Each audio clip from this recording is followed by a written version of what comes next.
Nocautecast 6.0, rapaziada, voltamos. Quem diria, hein? 6 episódios já. E bom, e você que tá acompanhando a gente aí, não esquece de também seguir a gente nas redes sociais. Tem no YouTube ali, segue o nosso canal, dá aquele like maroto pra gente continuar crescendo. O Spotify também tem ali uma playlist nossa, que a gente sempre sobe os eventos, os episódios. Dá pra fazer, lembrar também que dá pra fazer o download direto lá do podomatic.com. Você chega lá do podomatic.com, vai lá no buscar, coloca no Nocautecast, que você vai achar rápido. E nas redes sociais, por enquanto, a gente tá com o Instagram. No Instagram a gente vai colocando as novidades.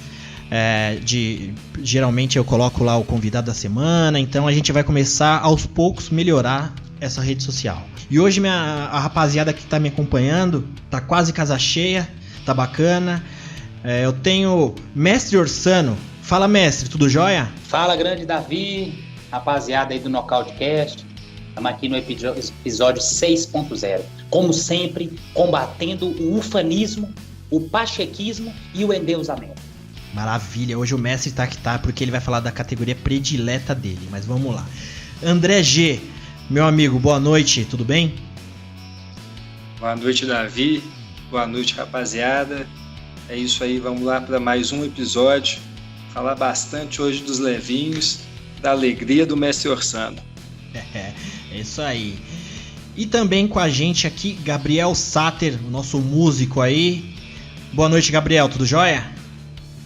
Olá, Davi, ouvintes do nosso Nocautecast, mestre Orsano na área hoje, André G. Sempre um prazer estar com vocês falando de luta, meus amigos. Que saudade, finalmente. Primeiro evento do ano, hein? Tá chegando. Pô, até que enfim. E hoje a gente, como não teve evento a semana passada, a gente vai usar um tópico em discussão e a gente vai aproveitar também um tópico dentro do evento que vai acontecer, que vai ser o Henry Cejudo versus TJ Dillashaw, que eles vão disputar a categoria dos moscas. O TJ, que é o campeão dos galos, que vai até 61 kg, ele resolveu desafiar o Henry Cejudo, que luta na categoria dos moscas, que vai até 57 quilos, que é 56,7. Então, só que o que acontece? Essa categoria dos moscas, ela era dominada pelo Demetrius Johnson, que ele ficou, se não me engano, 11 lutas invicto. Ele venceu e defendeu 11 vezes, então foram 12. E é uma categoria que estão ventilando por aí que o UFC vai finalizar essa categoria, vai fechar a categoria por alguns motivos comerciais. Enfim, é uma categoria que não tem muito apelo de marketing. O UFC sempre deixou isso muito claro. O Demetrius Johnson é um dos maiores lutadores de MMA que existe. Como mosca, ele é o maior da história do UFC. Mas ele não tem aquele apelo que faz vender evento, que faz vender ingresso. E eu acho que ele que resolveu, ele viu que o terreno ali para ele estava esfriando. Ele tem um empresário dele que tem um relacionamento, ele tem um cargo que eu não me lembro bem qual que é, mas ele tem um cargo ali no One UFC. E acabou que eles fizeram, que foi, eu acho que foi a primeira transação entre eventos do UFC com o One. Então o que eles fizeram? O Demetrius Johnson, que estava no UFC, estava cansado, aquela situação já desgastada. Ele resolveu, assim que ele perdeu pro Henry Cejudo, ele fez um acordo com o One, que trocaram. O Demetrius Johnson foi pro One e o Ben Askren veio pro UFC. E eu convidei essa semana o Lucas Carrano, ele é diretor de marketing do Brave. E ele também é colunista do Sexto Round. E como ele tem essa visão de evento, eu achei bem bacana convidar ele para ele dar essa visão mesmo de negócio, de evento, pra gente saber como é pra pelo menos a gente tentar entender como que pensa o UFC.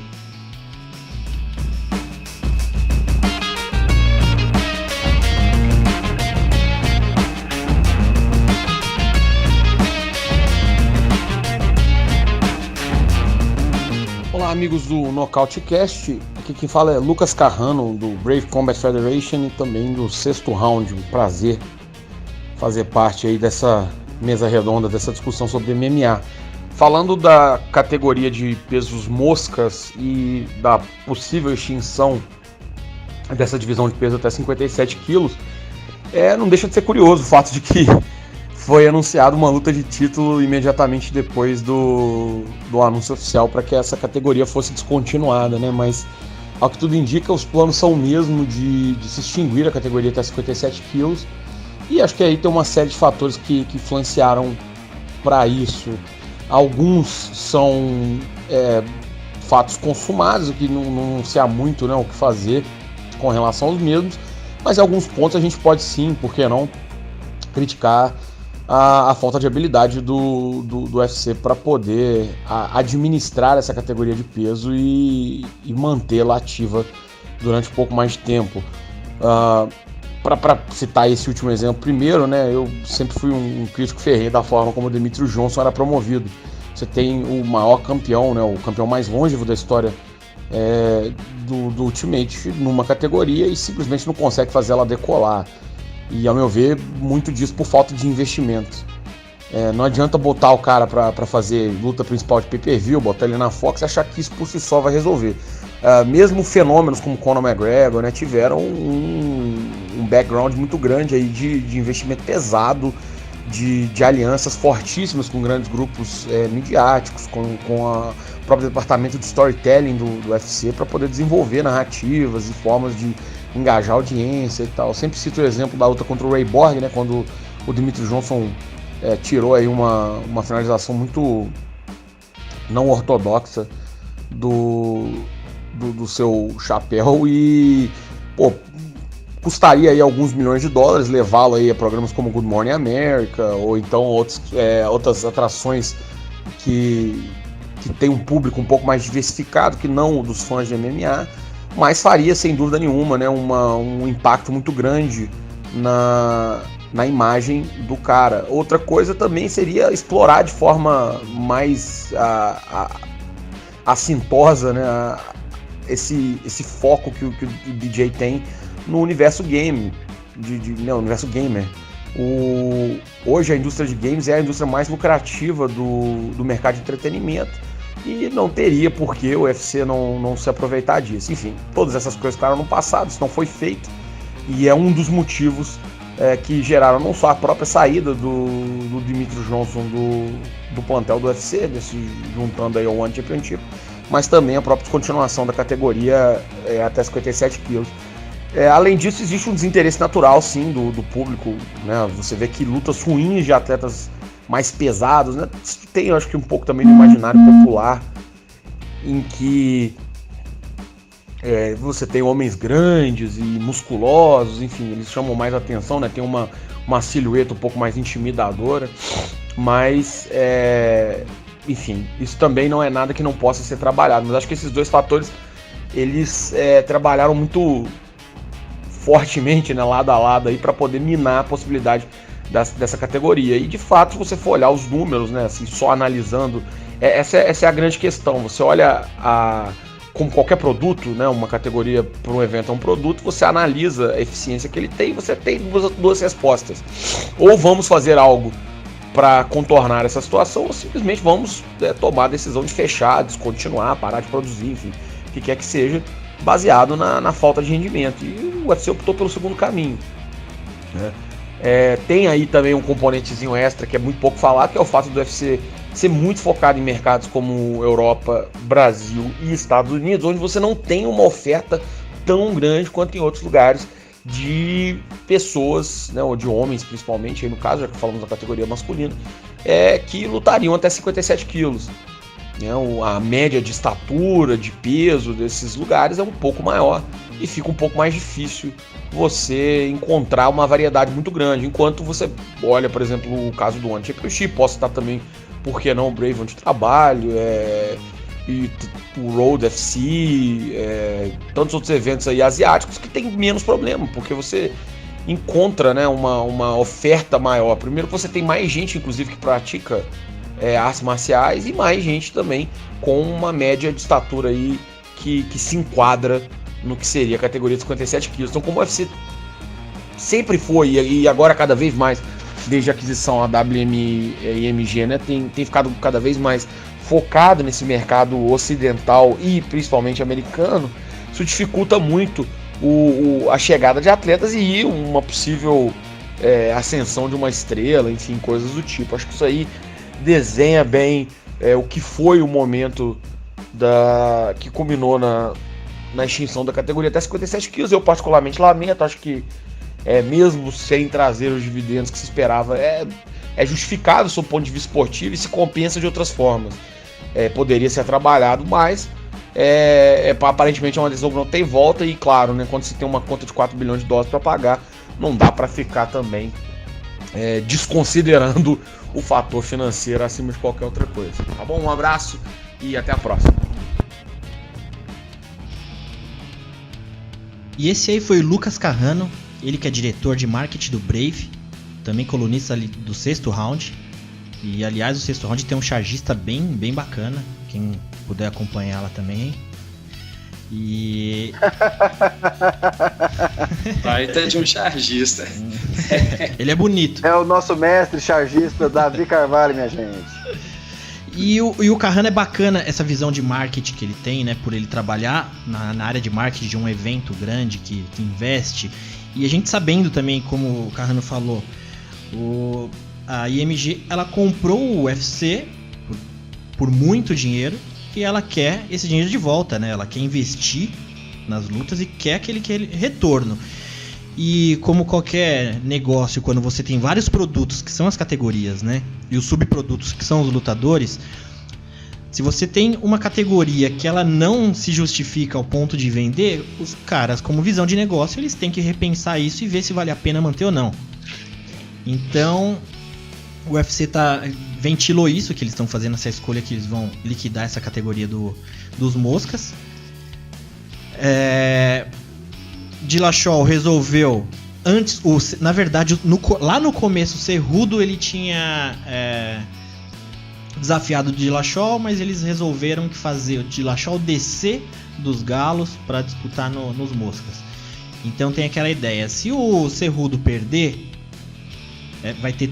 eles têm já todo o esquema para poder finalizar aquela categoria. Dillashaw vai ficar com os dois, vai ser campeão, o duplo campeão, como a Amanda Nunes, o Cormier e agora só eles dois, né?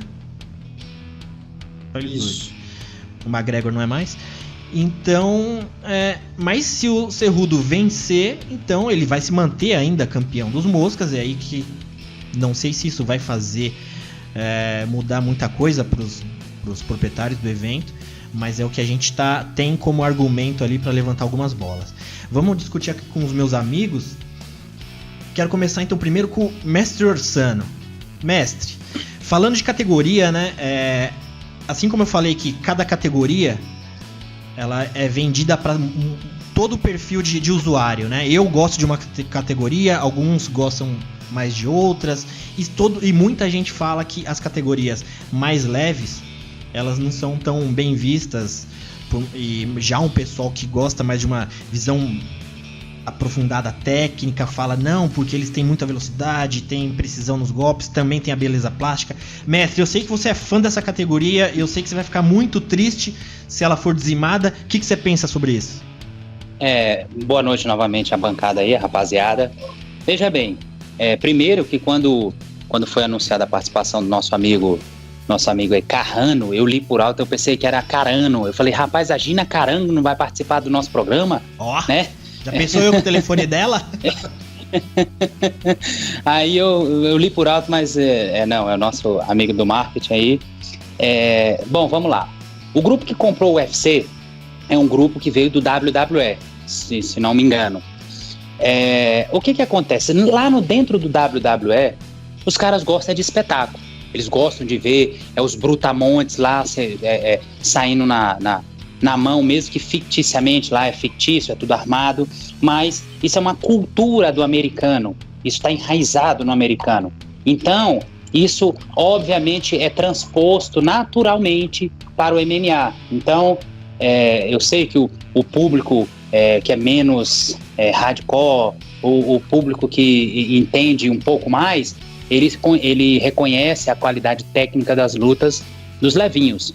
Porém, o grande público, o público que compra o pay-per-view, o público que verdadeiramente sustenta o evento, eles querem ver, realmente são os gladiadores lá dentro, querem ver 2 brutamontes enormes, 2 gigantes saindo na porrada.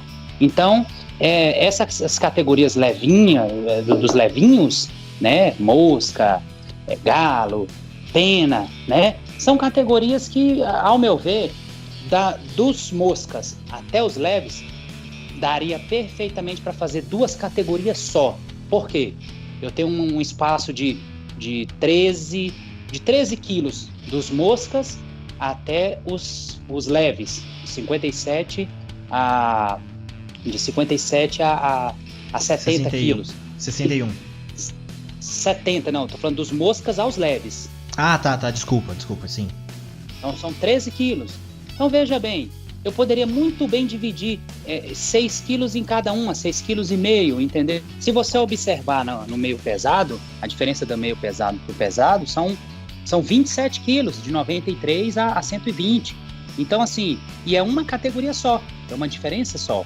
Então, eu acredito que não há necessidade nenhuma de termos tanta categoria de pesos leves. São lutas que, na maioria das suas lutas, vão para a decisão, né? São lutas com pouca contundência e muita movimentação. Então, esse tipo de luta não agrada ao público, né? E como eu sempre falo, ninguém quer ver assistir 2 bonequinhos da Polytronic lá, né? Se socando freneticamente. A mão, geralmente é uma mão de alface, bate, nada acontece. E aí, no final da luta, eles estão lá inteiros, que pode até correr uma maratona. Ninguém quer saber disso. Só quer saber que a porrada entrou, o outro caiu, né? Eles querem ver isso. Mas tem seu público, que é minoria. Você está vendo que a extinção dessa categoria é justamente por isso, porque não está tendo lucro, não há um atrativo. Por mais que se façam esse tipo de marketing, o Conor McGregor tem um marketing muito grande por trás dele, mas ele é único. Ele foi o primeiro levinho que fez história, que colocou um main event antes de uma categoria pesado. Sempre era, se fosse 2 disputas de cinturões, sempre era o main event era a categoria dos mais pesados. Então esse era o rito que o UFC seguia. Porém, o único que quebrou essa hegemonia foi o Conor McGregor na disputa contra o José Aldo. Bom, enfim, ao meu ver, a categoria não fará falta alguma e deveriam ser 2 categorias apenas. O Gabriel, dentro disso que o mestre levantou também, se a gente pensar na questão do entretenimento, e o Carrano também pontuou algumas coisas ali com relação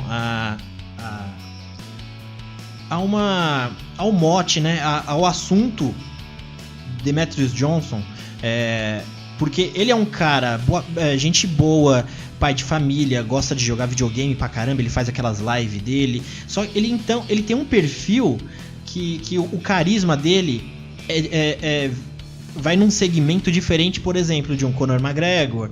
Se você pegar também no boxe o Floyd Mayweather, ele também é uma categoria, não é um cara grande, então, só que ele tem aquele lado do vilão, sabe?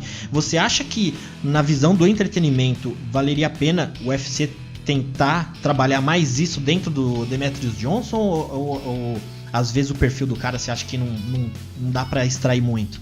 Olha, realmente, quanto mais o atleta tem esse perfil de vender a luta com o trash talk, como o Conor McGregor, como o Orsano colocou, que é único, né?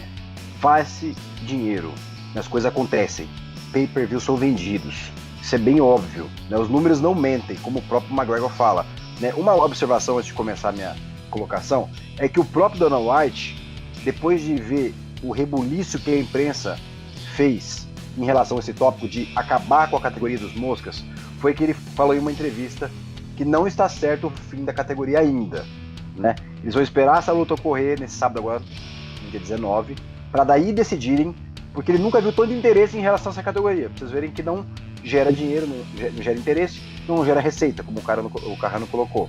Então, no final de tudo, a conta tem que ser positiva, né? Ao mesmo tempo, a gente sabe várias vezes que teria argumentos para investir num próprio Demetrious Johnson, que foi 16 vezes, né, campeão né, seguidas. É isso? 16 vezes? Desculpa, acho que foram, fugiu essa informação. Acho que foram 12, né? Ele bateu o recorde do Anderson, né? E parou na próxima, né? Desculpa, Isso, 12 foram vezes. 12. Foram 14 12 vitórias, lutas mais 11 defesa cinturão. Isso.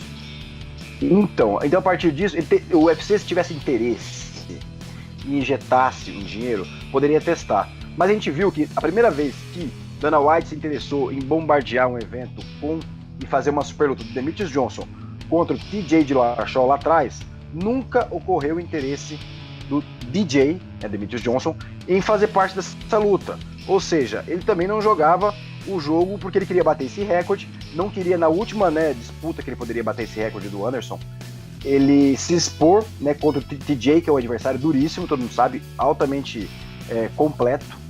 Então, desde lá começou essa rusga com o presidente e com a organização. Então eles não tiveram interesse também em investir nesse campeão, que já é uma categoria que já não faz tanto interesse para muita gente, como, né, o próprio Orsano colocou. Então, assim, se não tem já um campeão que consegue mover montanhas, não tem o interesse do evento para, né, investir nesse storytelling, criar o seu campeão com um padrão que o UFC tem de criar estrelas, que a gente sabe. E o público não está interessado nessas lutas, realmente tem tudo para acabar.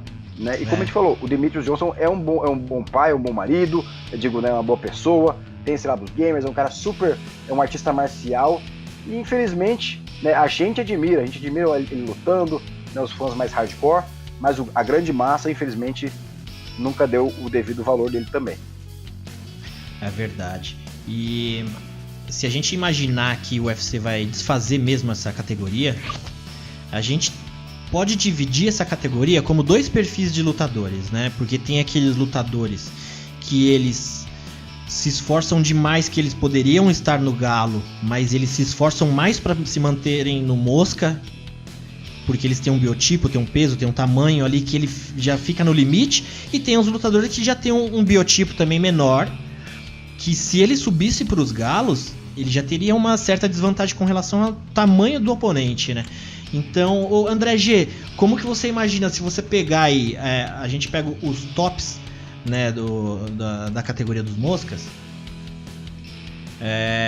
tem ali lutadores, por exemplo, o Cerrudo, ele se esforça bastante para bater a categoria, ele conseguiria subir para os galos. O Sérgio Pettis, o irmão do Anthony Pettis, ele já subiu, né?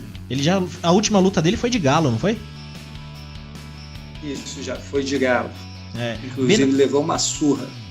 E tá numa situação meio complicada. Então, assim, a gente tem alguns lutadores, o Davidson Figueiredo, que é o Deus da Guerra, o brasileiro, também tem possibilidade dele subir de categoria. Mas como que você imagina, por exemplo, o número 2 da categoria, que é o... Deixa eu pegar o Rei Borg, ele é um cara pequeno também, né? O John Moraga, eu não que isso seja resolvido pro atleta, mas quem a gente imagina, o que você imagina, qual que seria um futuro? A gente sabe que alguns podem subir de categoria para a única categoria que ele poderia se enquadrar, e outros, qual que seria opções ou de eventos, ou o que seria para esse pessoal que não se enquadra na categoria de cima? O que você imagina? Cara, é uma situação que eles ficaram muito complicada. Para quem é do Ocidente, né, para quem é americano, para quem é brasileiro, o UFC é a maior vitrine que tem, então seria o evento especial para todos eles lutarem, né? Principalmente para quem é americano, que hoje são as pessoas que compõem, né, o top 10, o top 15 do peso mosca, são em sua maioria americanos, e para eles estão lutando no quintal de casa, é muito mais fácil estar ali dentro do UFC. Porém, como o Carrano disse aí na mensagem dele, no Ocidente o porte físico das pessoas é um pouco mais avantajado, é mais difícil você encontrar pessoas de um porte um pouco menor para poder criar essa categoria, uma coisa que não é problema na Ásia. Então, na Ásia, a gente tem no One UFC uma categoria muito bem desenvolvida, a gente tem no ACA uma categoria bacana, no Fight Nights Global Então tem vários eventos onde eles poderiam buscar a sua ascensão. Até em questão de financeira mesmo, o UFC hoje ele paga salários fenomenais para suas maiores estrelas, e essas pessoas, claro, elas estariam ainda concorrendo contra o Demetrius Johnson, seria muito difícil chegar ao topo, mas eles têm condições de virarem estrelas no evento asiático. E eu acho assim, é até interessante quando a gente pega e olha o ranking da categoria, porque o topo dela tem muito brasileiro, tem muito americano, mas quando você vai descendo um pouquinho, você vê que tem a Ásia realmente acaba dominando. Tem muito atleta do Uzbequistão, Cazaquistão, Japão, Rússia. Então, quando você vai para o lado de lá, do outro lado do mapa, você tem uma facilidade muito grande de encontrar material humano para criar essa categoria. Eu acho que o pessoal indo para a Ásia vai ser uma coisa bem legal de se ver. Já tem bastante gente boa lutando do lado de lá. A gente tem o Adriano Miquinho Moraes, né, que foi campeão do UFC até agora há pouco, inclusive vai fazer uma lutaça com o GG Eustáquio esse mês ainda. Eu acho que ir para a Ásia é a melhor opção, até mesmo para o desenvolvimento dessa categoria, para que, quem sabe, um dia a gente possa voltar a ver essa categoria sensacional aí no UFC novamente. Maravilha, André. Bacana. E, rapaziada, eu acho que a gente deu um panorama bacana dessa categoria dos moscas. Agora basta a gente assistir o que vai acontecer. Alguém tem alguma coisa para completar? Que queria algum ponto para levantar? Ou a gente pode... Cara, eu só queria botar um ponto aí em discussão com o Orsano. Mestre Orsano aí disse sobre, né, as diferenças de peso e tudo mais. E, cara, eu discordo completamente, até por conta da evolução do esporte, cara. O esporte está evoluindo cada vez mais para diminuir essas diferenças de peso entre as categorias. Hoje as diferenças de peso são muito grandes. A Comissão Atlética passou no ano passado a recomendação, né, de abertura de 2 novas categorias, entre o leves e o meio médio, e entre o meio médio e o peso médio, o que diminuiria, né, essa questão do corte de peso, aumentaria o desempenho dos atletas que poderiam se encaixar em outras categorias, onde eles ficariam mais fortes e não teriam tanto desgaste. Porque se você for ver hoje em dia, o cara que ele é peso leve e ele quer lutar na categoria de cima, né, a diferença de peso é de 10% do peso corporal. Isso é muita coisa, cara. O cara que luta do meio pesado com o médio é de 10,4%. Isso é muita coisa, cara. E enquanto você olha aí a diferença de o galo pro peso mosca, ou do galo pro peso pena, é na casa de 8%, 7%. Então é muito importante que tenham essas diferenças nas categorias, que se criem mais categorias, desde as categorias mais leves às mais pesadas, tenham essas diferenciações para que o esporte possa evoluir e acabar com essa questão de categoria semi-morta, igual hoje a gente tem aí. O peso pesado é um lixo, a gente tem o meio pesado é um lixo, o peso médio, quando aposentar essa galera do top 5, vai sobrar 4 lutadores, não tem ninguém chegando, não tem ninguém de bom na categoria, cara. Então é muito importante que criem-se novas divisões que possam dividir melhor os lutadores em mais divisões. A gente tem mais de 100 lutadores no peso leve e a gente tem quase nada aí no meio pesado, no peso médio. Essa divisão ela é muito importante para o desenvolvimento do esporte. Eu espero que logo o UFC comece a adotar um pouco mais de categoria, até para a gente ter mais disputas e disputas mais interessantes aí. Isto posto com relação à categoria dos moscas, de até 56,7 quilos. Vamos então para as novidades então, que rolaram na semana. O nosso jornalista Informação não está aqui hoje. Picareta deu um pelé na gente. fica viajando e depois quer tirar férias das férias. Mas vamos ver o que a gente consegue discutir entre a gente aqui, como alguns tópicos. Gabriel, o que a gente pode começar falando que nessa semana aconteceu de novidade pra gente dar uma discutida breve aí? O que você acredita? Olha, muita luta boa, né? Fora os rumores, mas sendo fechadas. No caso, Darren Till contra Jorge Masvidal, que vão ser o evento principal do UFC London. Ô Gabriel, que agora em março. Para fazer uma introdução melhor, o UFC também divulgou a lista de eventos dele para 2019. Então, praticamente todos os finais de semana de 2019 a gente vai ter evento, né? Até agora parece que eles já divulgaram 19 ou 20 eventos. Só pra gente ter uma ideia do que já está por vir, né? Mas continua aí. Olha, é o mínimo, né? Depois de tantas semanas no começo do ano de janeiro sem evento, né? Caiu o evento 233, né? Que ia ser no dia 26 de janeiro também. Então, para nós fãs e para o esporte melhorar ainda mais, queremos mais lutas. Quem é fanático quer ver luta boa, né? Eu fiquei muito surpreso com essa luta porque estava sendo ventilado a luta do Darren Till contra o Colby Covington, que ficou sem par, né? Para fazer dançar esse tango aí com o campeão, Tyron Woodley, né?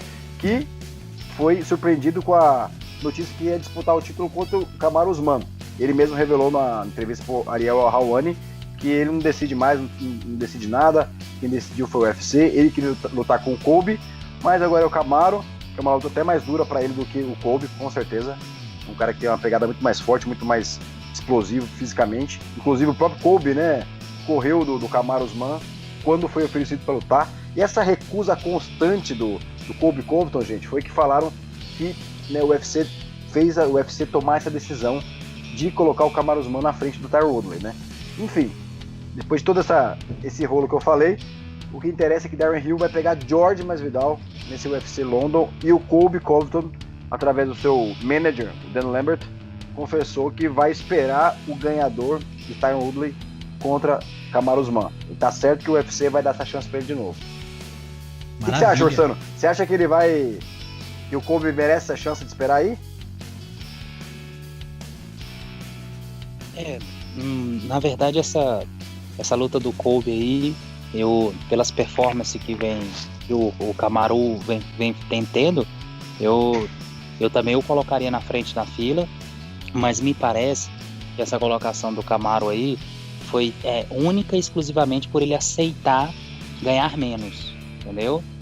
O empresário dele é um empresário muito influente ali com o UFC, então ele entrou, furou a fila por conta de aceitar ganhar menos, né?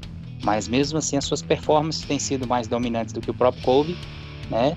E o coloca nessa condição. O Colby é um fanfarrão, ele quer ser uma espécie de McGregor, mas ele não consegue, não tem a mesma performance no trash talk. Ficou com medo de enfrentar o Darren Till, né? E quer esperar a vez dele, porque ele sabe que essa talvez seja uma das únicas vezes que ele vai disputar o título. Então e essa luta do Woodley com o Kamaru é uma luta que eu vejo que é 55-45 pro Woodley, só por conta que o Woodley é o campeão, vem surpreendendo nas suas performances, né? É um lutador inteligente, tem um wrestling de primeira linha, mas ele vai encontrar um grande adversário agora, que é o Kamaru, vem com muita sede e quer levar o título. Então é isso que eu penso. Que legal essa informação, eu não sabia dessa do cachê dele ser menor não, hein? Bem interessante isso. E Davi... Foi por isso que ele furou a fila.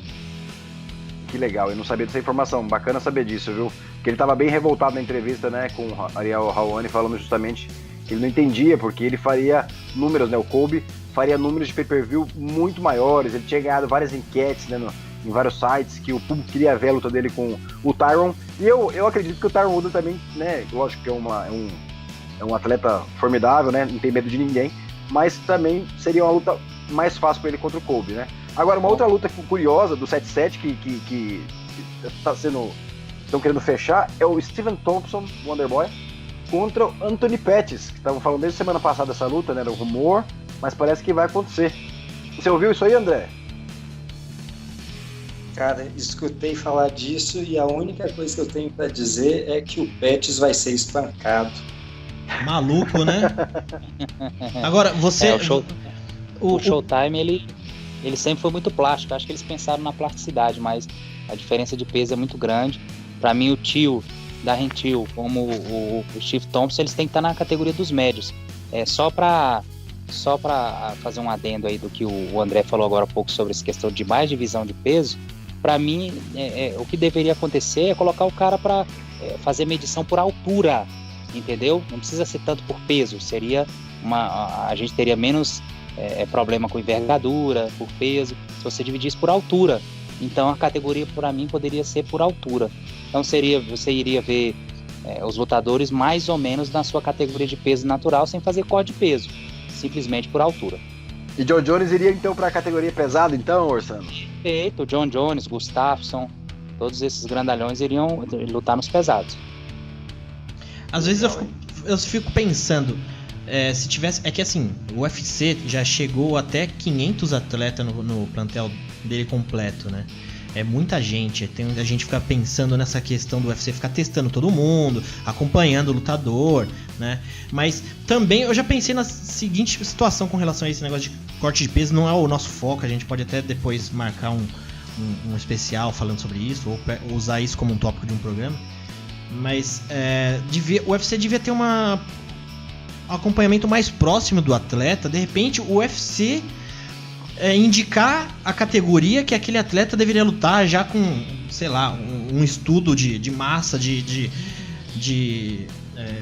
fisiológico do atleta, não sei, mas também é uma possibilidade de a gente levantar um dia aí e a gente discutir sobre isso, também pegar uma opinião de alguém também de fora pra gente fazer como a gente faz aqui, a pessoa dá um norte e a gente discute, enfim.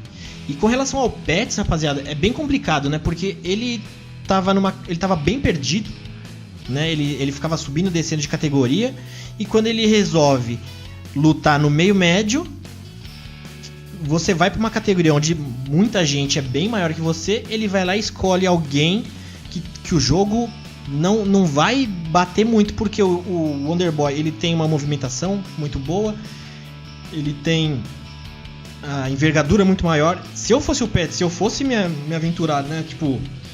aquilo de esquecer cinturão de categoria e vou fazer uma luta na categoria de cima, você pelo menos tenta procurar alguém invencível ou ali parelho, né? É verdade, Davi. Na verdade o Thompson ele é um dos melhores strikers hoje dentro do UFC, né? Thompson, você vê o próprio Edson Barbosa, mas são dois strikers frouxos, entendeu? São strikers medrosos, são strikers que ficam circulando, ficam com medo de entrar no infight. Então, o Pettis, não sei se ele conseguiria encurtar e ir para curta com o Thompson. Não acredito nisso, até pela diferença. Mas, infelizmente, eu vejo no Thompson uma espécie de o que eu via no Jorge St-Pierre. O cara pode dar mais, mas fica com medo, fica com aquele jogo...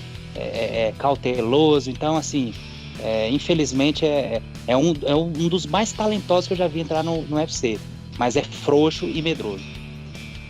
Maravilha.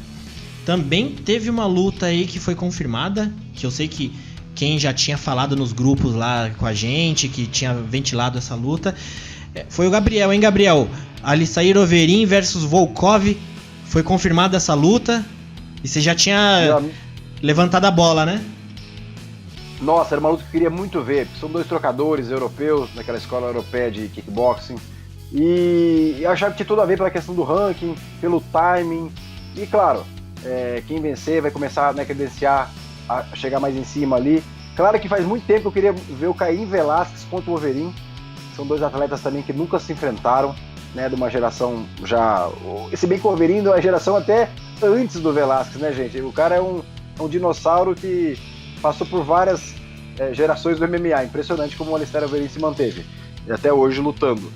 Mas o que eu acho curioso é o seguinte, que a categoria dos pesados agora, como a gente já falou disso até na 93 também, tá muito carente de renovação. Então quem ganha 1, 2, 3 lutas, gente, já vai disputar um título. Depende, obviamente, do timing do campeão, que estava lesionado, que vai voltar, se Brock Lesnar vai entrar ou não. Eu acho que Brock Lesnar não vai voltar. Eu acho que ele tem uma questão muito complicada em relação à usada, àquele próprio valor que ele tem que pagar para poder lutar de novo, daquela multa do UFC 200 que ele não pagou até hoje, que dá $1 milhão, né? $250 mil.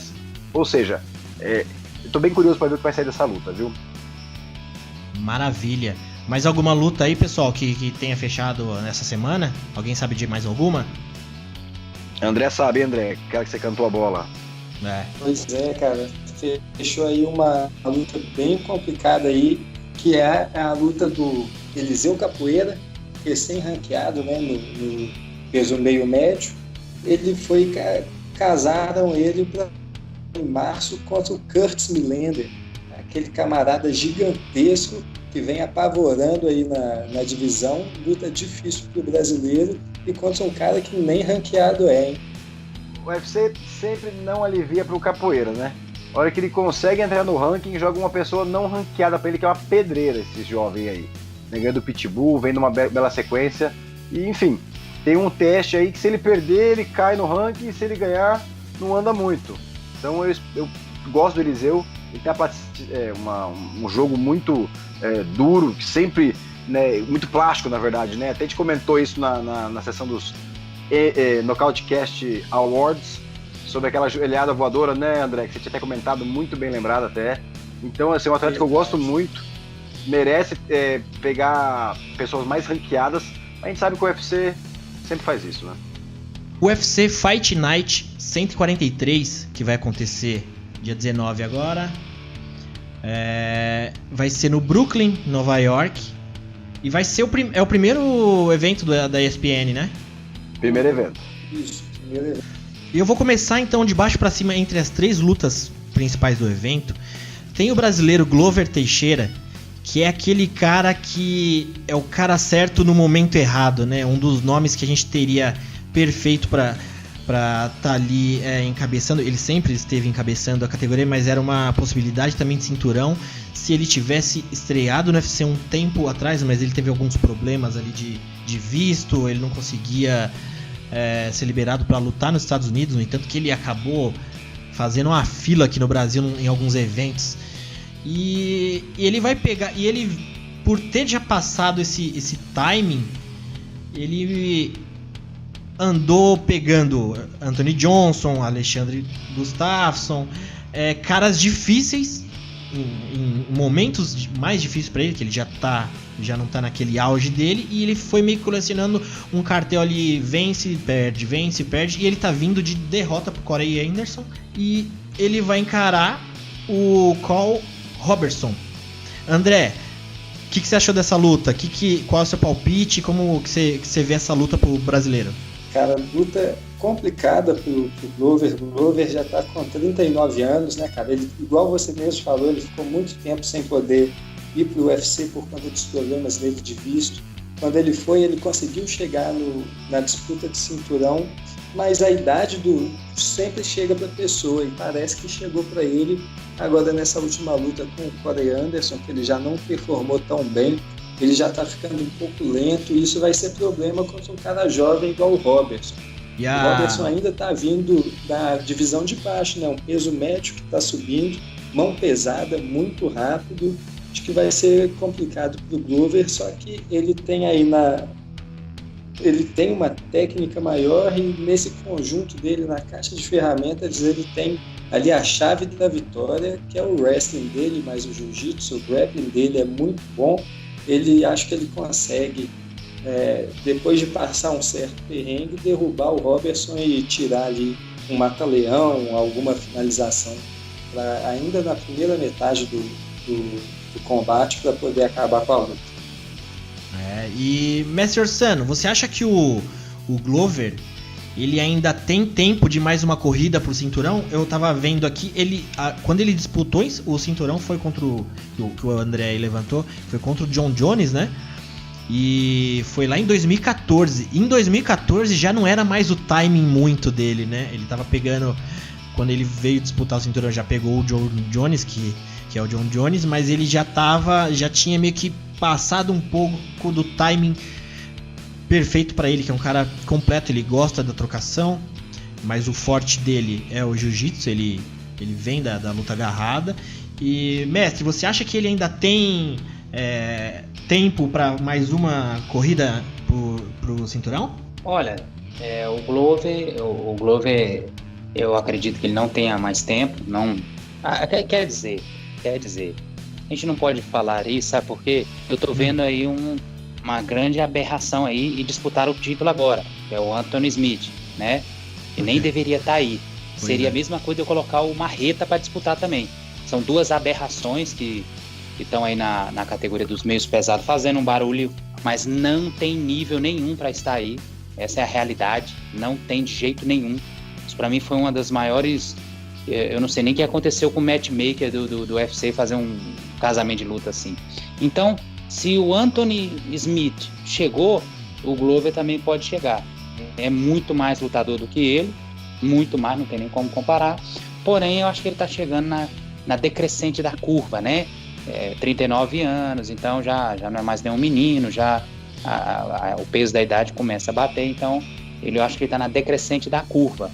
Mas dentro da normalidade não tem condições. Mas você vê um Anthony Smith disputando contra o John Jones, tudo é possível, né?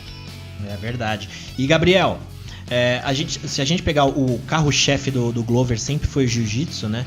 Mas ele quando ele tava ali no auge da categoria, disputando cinturão, ele era um cara que ele lutou, eu não lembro qual luta, acho que foi o Ryan Bader que ele lutou, que tinha o Mike Tyson ali do lado dele, assistindo ele no octógono, e ele foi lá vencer o Bader por nocaute, e ele falava que ele é fã do Mike Tyson, e tem aquele negócio do lutador que ele é completo por um lado, geralmente quando acontece isso que eu vejo muito, o lutador ele tem ali a base na luta agarrada, ele começa a achar que ele já é um trocador, que é um nocauteador, e se você pegar o Robertson, ele perdeu pro Mutante por finalização. Você acha que o Glover, você acha que ele ainda tem a possibilidade de ir com o QI de luta preparado para vencer, sabendo que, para mim, pelo menos, a capacidade dele maior é na finalização? Ou você acha que ele vai para trocação mesmo?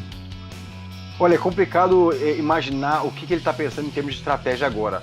Se eu fosse, na minha humilde opinião, fosse o treinador dele, eu levaria essa luta pro chão. Com certeza, ele tem uma gama muito maior de opções no chão. Tem um wrestling, sabe, que ele consegue levar o Carl pro chão. E ali ele vai fazer o que ele fez com o Circo 9, né? No Michel Circo 9, que ele ganhou naquela posição que ele espanca como ninguém, tá a mão muito pesada, é o caminho mais seguro para ele, com certeza. Eu fiquei muito decepcionado, e ele também confessou isso depois da entrevista, quando ele lutou com o Corey Anderson, que eu achei que ele não foi o dia dele mesmo, ele tava extremamente estranho. Tava apagado, luta, né? Não sei. Ele falou que foi overtraining, eu acredito muito nisso, porque não foi nem idade, ele se apresentou muito bem em várias situações, né? Do Bader foi histórica, né? Acho que ele tomou um knockdown contra o Bader, não lembro, ele tomou uma porrada que ele sentiu, depois ele conseguiu nocautear.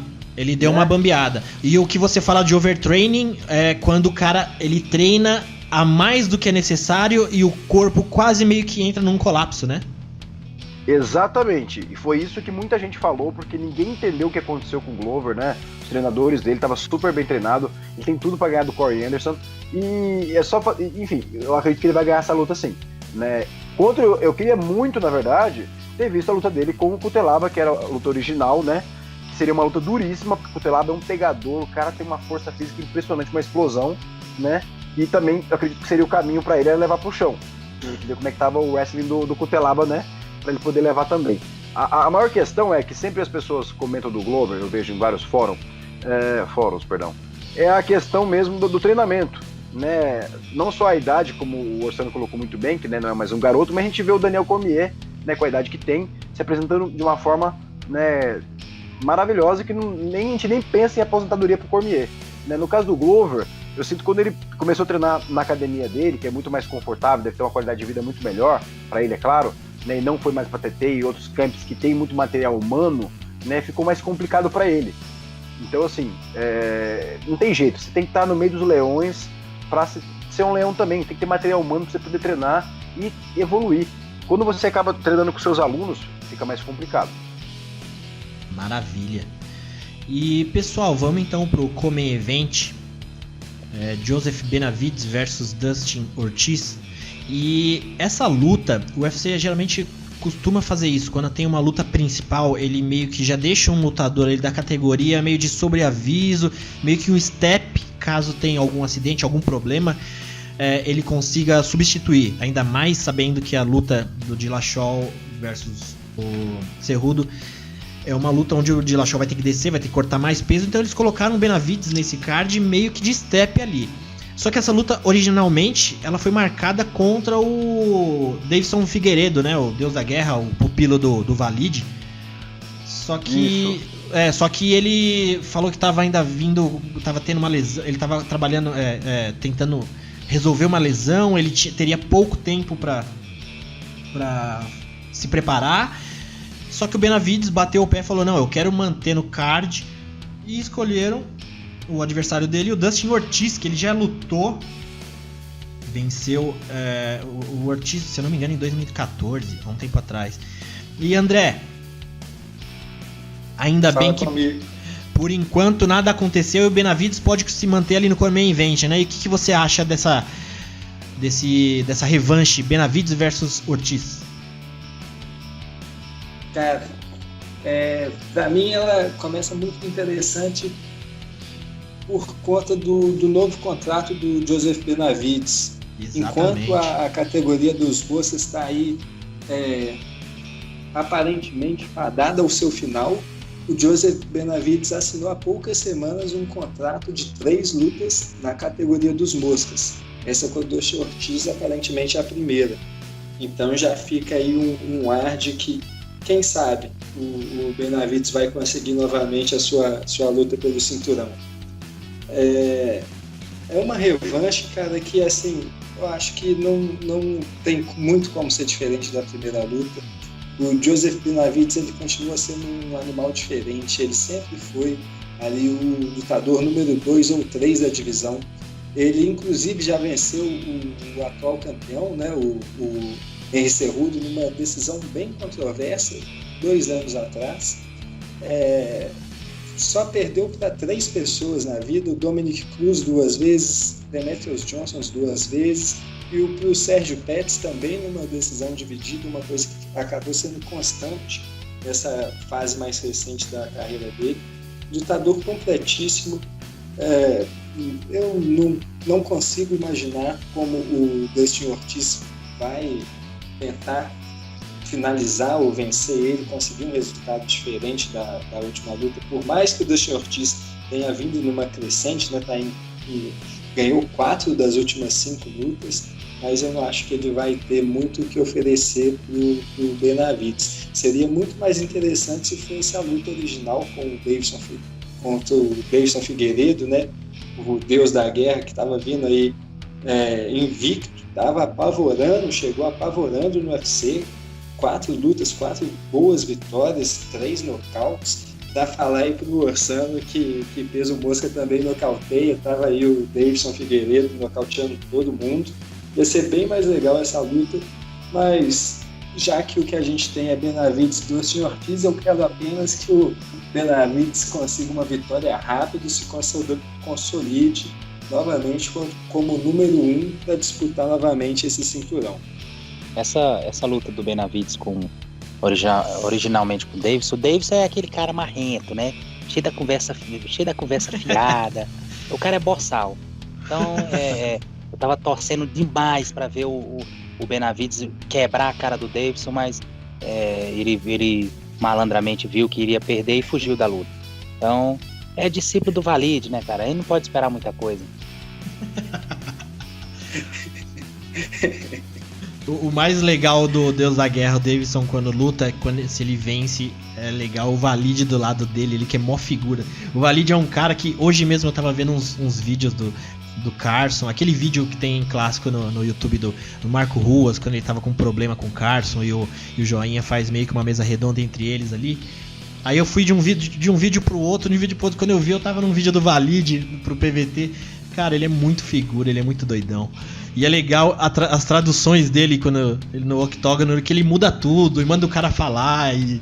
Não, fala que você é bom, fala que não sei o que, é uma figura. A última luta do Deus da Guerra, o Valide ficava falando, fala isso, tipo, no meio de todo mundo ali, muito, muito engraçado. Eu gosto do Valide como uma figura, assim. Ele é bizarro, mas eu acho muito legal.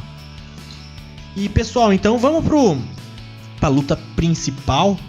Henry Cejudo versus TJ Dillashaw pela categoria dos moscas. Dillashaw descendo, ele que estava acostumado entre aspas, né? Porque quando o cara tá batendo peso ele nunca se acostuma. E o pessoal costuma falar também que a maior batalha para um lutador é a balança, né? Nem a luta em si. Enfim, TJ tá descendo. Hoje ele deu uma declaração que ele já tá no peso dos galos, né? Ele tá próximo ali dos 61 kg. Então ele tem alguns dias aí, até sábado, poucos dias para tentar descer isso. Ele teve também aí, eu acho que foi algum jornalista americano que mostrou uma tabela de corte de peso do TJ. Meio que era uma tabela decrescente, assim, com um gráfico decrescente que, teoricamente, tudo parecia estar normal, mas eu não entendia nada daquelas informações.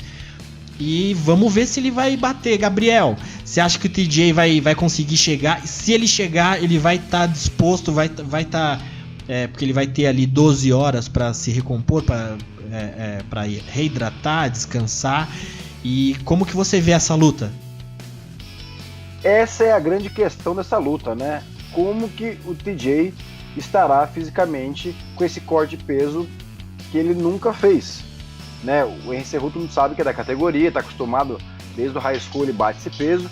E eu vi uma foto dos dois, uma do lado da outra, né, recente, onde eu vi o porte físico do Henry Cejudo, tava um tronco de árvore, né? Extremamente forte. Sabe que força não ganha luta, né, minha gente? Mas eu fiquei impressionado com o físico, né, dos dois, né? O do Cejudo muito mais forte e sólido do que o TJ. A gente sabe que o TJ é um atleta extremamente técnico, uma movimentação absurda, né? A lá Dominic Cruz, é um cara que tem um jogo em pé muito, muito versátil, né? Nocauteou o Cody 2 vezes, onde todo mundo achava que o Cody ia nocauteá-lo, né? Vem com confiança lá em cima, tem tudo a ganhar e nada a perder, porque tá indo lá disputar, né, um cinturão em outra categoria. Foi algo até muito curioso, porque o próprio Cejudo foi esperto, né? Já cantou essa luta quando ganhou do Demetrius Johnson, já chamou essa luta na categoria de cima, que ele queria esse benefício.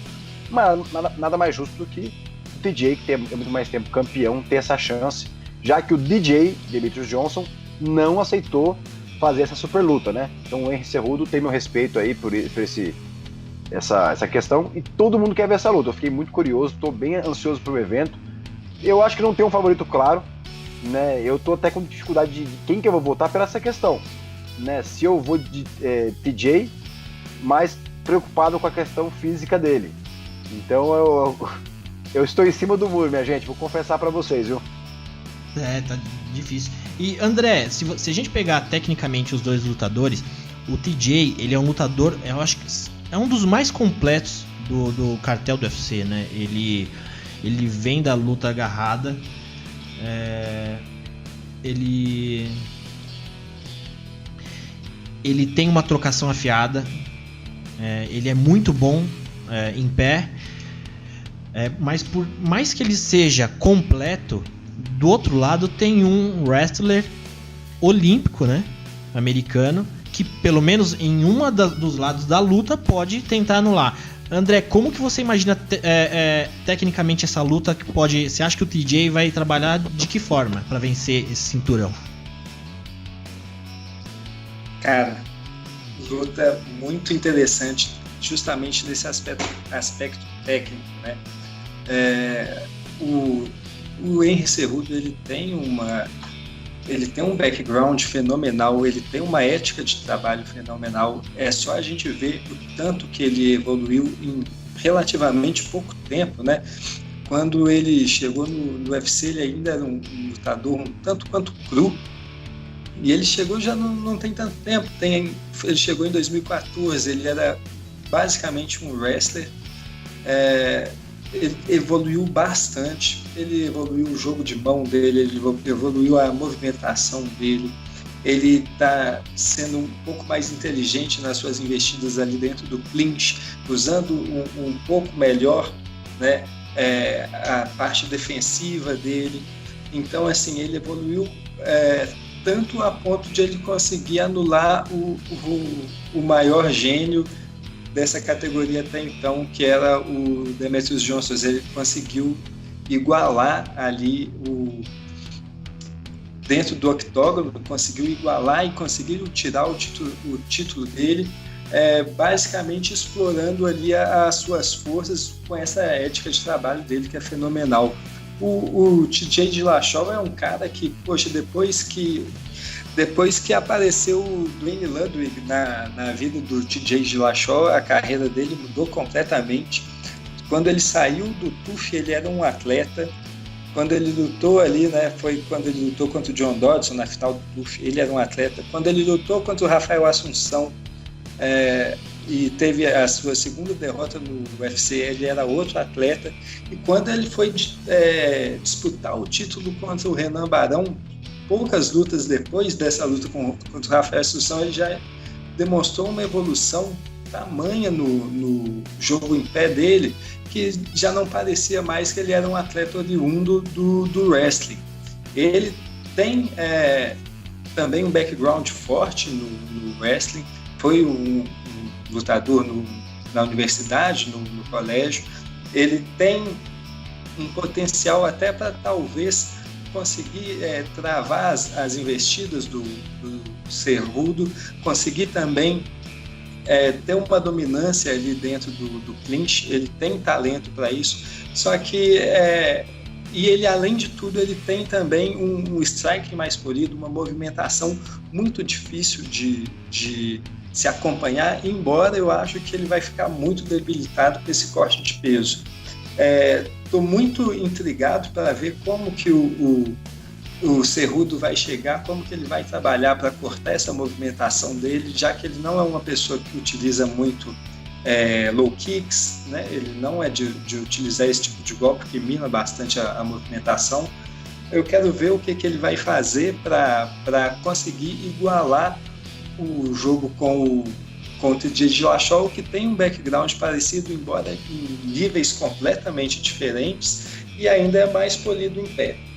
Estou bem ansioso e quero saber também aí o que o Léo Orçano tá esperando dessa luta dos levinhos, categoria que ele tanto gosta. Ô mestre, então para finalizar a discussão entre a luta principal, a gente sabe aqui que MMA, pra gente aproveitar e degustar o MMA de uma forma sadia, a gente sabe muito bem, tem que saber muito bem dividir a nossa torcida com as chances dos lutadores, né? Então não necessariamente você, sabendo que vai ter uma luta, você tem a opção, você fala, bom, pra mim o favorito é aquele, mas eu vou torcer pro outro, né? E essa é uma luta bem parelha. Mestre, sem ficar em cima do muro, você que é um apaixonado pela categoria até 56 quilos, quase o peso da minha filha, torcida pra quem? Henry Cerrudo pra manter a categoria dos moscas, ou TJ Dillashaw pra ficar com os dois cinturões, dar um pé na bunda na categoria e vai todo mundo lá pro One e que se virem? Bom, para mim o TJ Dillashaw é favorito por todas as credenciais que tem, qualidades, né? Por muito tempo eu não engolia o TJ Dillashaw pelo seu jeito arrogante, seu jeito nojento de ser, né? Porém, é inegável que ele hoje, dentro do UFC, é um dos lutadores mais talentosos em todas as áreas. Isso é inegável. Foi bem colocado pelo André aí.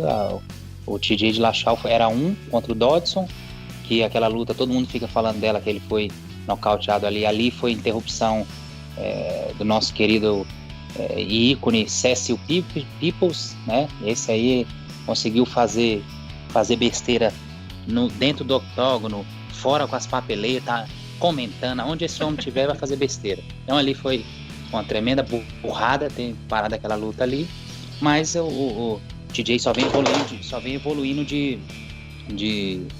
luta em luta, né? Tanto é que acabou com a... Eu comecei a gostar do TJ, eu vou falar quando ele acabou com a raça do Cody. Cody é um cara insuportável, esse merecia ser nocauteado como foi, mão na cara dele, ele foi lindo, foi uma das coisas mais lindas. Então passei a virar fã do TJ quando ele colocou o Cody no seu devido lugar, né? Então, pra mim, se não sentir tanto o corte, pra ser bem sincero com vocês, pra mim não vai bater o peso, vai chegar no dia, não vai bater o peso. Se não sentir tanto o corte, pra mim leva até com certa facilidade. O Cerrudo mostrou até uma evolução na trocação, mas nada que se compare ao nosso amigo TJ. Maravilha. Então, de acordo com as verdades absolutas do MMA, mestre, o Mosca tem que ser dizimada ou não? Tem que ser dizimada. Mosca, inclusive, só tem que ter 2 categorias. Entre esses tampinhos aí, até os leves, tem que ter só 2 categorias. Coloca uma medição por altura. Não precisa fazer negócio de peso. Tem negócio Maravilha. de peso. O cara tem que bater peso. O cara tem que... o cara tem 1,40. Então ele vai lutar mais ou menos com um cara ali até 1,45. Chega. Não precisa disso. Tem essa conversa, cara, não? Quer completar, André, alguma coisa? Cara, só colocar uma curiosidade aí do TJ Dillashaw. São 19 lutas na carreira e toda vez que ele lutava a luta de número 5 em sequência, ele perde. Ele sempre tem na carreira 4 vitórias seguidas, 1 derrota. 4 vitórias seguidas, 1 derrota. Atualmente ele tem 4 vitórias seguidas. Olha só. Olha, hein, André, que estatística, hein? Brincando com os números. Maravilha, rapaziada. Foi um episódio bacana. A gente discutiu bastante coisa aqui. E só tenho a agradecer a vocês a participação. E só deixar mais uma vez aqui, frisar, rapaziada que tá curtindo, que tá acompanhando, seguir nas redes sociais, no YouTube, segue o canal ali, dá o like, comenta, compartilha, manda pro grupo da família. Enfim, vamos fazer o negócio crescer. Rapaziada, muito obrigado. Gabriel, obrigado por mais uma vez. Davi, eu preciso só jogar aqui rapidinho uma pergunta pro Mestre Orçano, que eu tô curioso aqui. Manda. Eu sei que é fora do nosso tópico, bem rapidinho que estouramos o tempo. O diretor tá mandando parar, mas vai lá. É o seguinte, ele falou, né, sobre a categoria 93, que o Anthony Smith não podia disputar o título. Beleza, John Jones quer lutar, ele quer lutar dia 2 de março, você é o matchmaker. Quem você colocaria para disputar com o John Jones, já que o Cormier tá lesionado? Na verdade, eu o obrigaria a subir pros pesados. Olha. Pagaria aquela montanha de dinheiro, né? Pega logo o Velasquez. O obrigaria a pegar logo um top 5 do pesado para poder seguir. O que você acha? Pegava o John Jones e falava, ó, Enganu, vai pastar, vamos colocar o Caim aqui, Caim John Jones, o que você acha? Não, eu colocaria o próprio Enganu contra o John Jones. Olha! Fala! Ia sair faísca, hein? Eu queria ver essa luta, hein, mestre? Eu queria ver essa luta, certeza. É isso Maravilha. aí. Maravilha, rapaziada. E, mestre, então aproveitando que você tá aí, boa noite, muito obrigado pela participação. Boa noite, rapaziada. Estamos aqui sempre no Nocaute Cast, oprimindo os pachecos aqui. A pachecada não tem vez aqui. Brasil! Né? E estamos aqui sempre. André G, mais uma vez, meu amigo, muito obrigado pela participação. Obrigado a todos aí da bancada, valeu demais, sempre aprendendo, sempre um prazer estar aqui trocando ideia de MMA com vocês. É isso aí, rapaziada, até a próxima, boa noite.